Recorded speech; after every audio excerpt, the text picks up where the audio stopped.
Good day, netizens! Isang nakaka-touch na daddy moment ang ngayon ay nagtitrending online matapos ibahagi ng singer na si Chris Lawrence ang kanyang bonding time kasama ang kanyang ama. Bago ang lahat, huwag mo kalimutan mag-subscribe, like, and share. Mag-comment ka na din!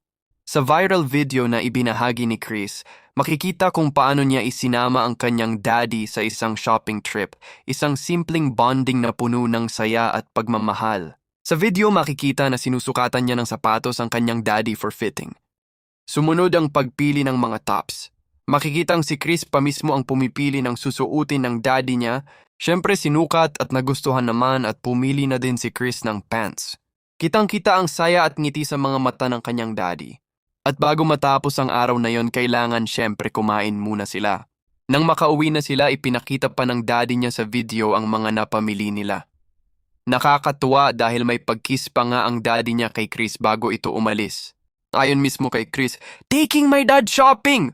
I love you, dada! Sa sobrang saya niya, gusto niya mamigay!"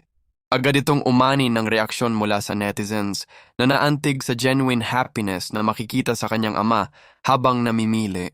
Kapansin-pansin ang excitement ng kanyang ama na tila ba bumalik sa pagiging bata dahil sa sobrang saya sa kanilang bonding moment. Marami ang nagsabing ito ang tunay na sukatan ng pagmamahal, ang pagbibigay ng oras at pagpapasaya sa ating mga magulang. Umani rin ng papuri si Chris mula sa netizens na humanga sa kanyang pagiging mapagmahal na anak. Para sa marami, ito ay isang paalala na hindi kailangang enggrande ang mga bagay para makapagbigay ng tunay na saya. Minsan sapat na ang simpleng pagsasama. Sa huli, ipinapakita ng kwentong ito na ang pinakamahalagang yaman ay ang oras at pagmamahal na naibibigay natin sa ating pamilya.